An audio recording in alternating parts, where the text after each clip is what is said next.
Hello friends, जय श्री कृष्णा, राधे राधे। आप सभी को आने वाली षटतिला एकादशी की बहुत सारी शुभकामनाएं।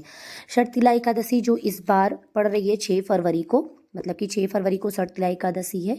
षट यानी इस दिन 6 कामों का प्रयोग किया जाता है, मतलब 6 कर्म हमें करने चाहिए, जो कि बहुत इंपॉर्टेंट है। आगे वाली वीडियो में मैं आप सभी को बताऊंगी। इस दिन भगवान जी को अर्घ देना चाहिए, और या फिर आप किसी भी प्रतिमा के सामने या मूर्ति के सामने आप अर्घ दे सकते हैं, या फिर आप सूर्य नारायण जी के सामने भी आप अर्घ देकर इस व्रत को कंप्लीट कर सकते हैं। कहते हैं इस दिन व्रत और जब तब जो भी व्रत और जब तब किया जाता है उससे कई हजार गुना जो है फल प्राप्त होता है, और ये संपूर्ण पापों को नाश करने वाली जो है एकादशी होती है। चलिए अब जान लेते हैं कि इस दिन हमें क्या कुछ विशेष करना है। तो इस दिन जैसा कि मैंने आप सभी को बताया कि 6 कर्म, मतलब 6 ऐसे काम जो हमें जरूर करने चाहिए षटतिला एकादशी के दिन। तो सबसे पहले तो आप जान लीजिए कि षटतिला एकादशी के दिन तिल का प्रयोग जरूर करना चाहिए, मतलब तिल का प्रयोग अवश्य करना चाहिए।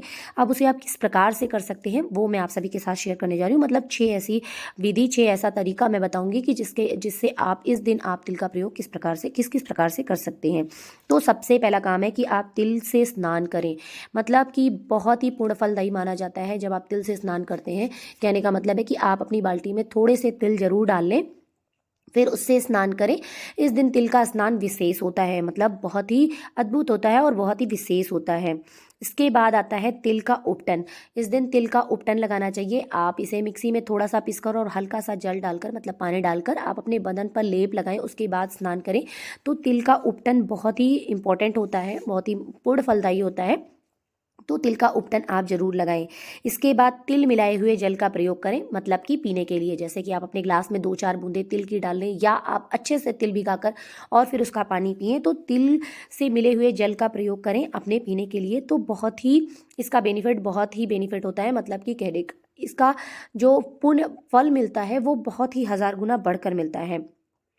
इसके बाद चौथे नंबर पर बात कर लेते हैं तिल का दान। तिल का दान अति आवश्यक होता है इस दिन, मतलब षटतिला एकादशी के दिन आप तिल अवश्य दान करें। और 5वें नंबर पर भोजन में इसका प्रयोग अवश्य करें, मतलब खाने के रूप में आप इसका प्रयोग अवश्य करें। आप चाहें तो तिल के लड्डू वगैरह भी बनाकर खा सकते हैं। बहुत ही इजीली और बहुत ही आसानी से मिल जाता है, मार्केट में अवेलेबल है, आप मार्केट से भी ले सकते हैं। तो तिल के लड्डू का प्रयोग आप जरूर करें, मतलब तिल अपने भोजन में आप जरूर प्रयोग करें। उसके बाद 6 नंबर पे मोस्ट इंपॉर्टेंट है कि तिल के हवन। आप षटतिला एकादशी के दिन तिल का हवन अवश्य करें, चाहे तो आप 2-4 आहुति ही डालें, लेकिन षटतिला एकादशी के दिन तिल का प्रयोग अवश्य करें, मतलब तिल का हवन अवश्य करें। भगवान श्री कृष्ण जी कहते हैं, युधिष्ठिर से कहते हैं कि जो तिल से भरे हुए पात्र को तांबे के पात्र में जो भरकर तिल का दान करता है बहुत ही पूर्ण फलदायी होता है। यदि आप तांबे का पात्र नहीं प्रयोग कर सकते, मतलब आपके पास तांबे का पात्र नहीं है, तो आप किसी भी पात्र में कर सकते हैं। पर अगर तांबे के पात्र में करते हैं तो इसका फल 2 गुना हो जाता है। और कहते हैं कि जिस पात्र में आप तिल का दान किए हैं उस पात्र में जितने तिल होते हैं, यदि उस तिल को, मतलब वो दान किए हुए तिल को यदि बोया जाए तो उसमें से जितनी भी शाखाएं निकलती हैं, मतलब जितने भी पेड़ निकलते हैं और जितनी भी शाखाएं निकलती हैं, उतने हजार वर्षों तक स्वर्ग में प्रतिष्ठित रहने का सौभाग्य प्राप्त होता है। मतलब श्री हरि विष्णु जी के चरणों में आपको जगह मिलती है और स्वर्ग में बहुत ही पूर्ण फलदायी मिलता है। कहने का तात्पर्य है कि आप स्वर्ग में प्रतिष्ठित पद पर आप विराजमान होंगे, ऐसा शास्त्र कहते हैं। जल में तिल मिलाकर पीने से समस्त पापों का नाश होता है, ऐसा इस दिन कहा गया है। तो इस दिन कोशिश करें कि षटतिला एकादशी के दिन कोशिश करें कि तिल का प्रयोग भरपूर करें, मतलब अच्छे से करें। तिल का प्रयोग अवश्य करना चाहिए, इसीलिए इसे षटतिला एकादशी भी कहा जाता है।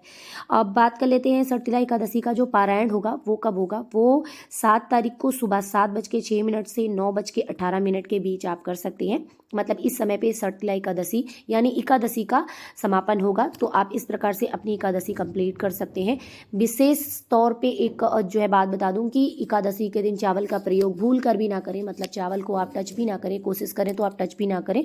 तो ये प्रयोग आप जरूर करें। आशा करती हूँ वीडियो पसंद आया होगा, और यदि वीडियो पसंद आया हो तो लाइक कमेंट शेयर करना बिल्कुल ना भूलें।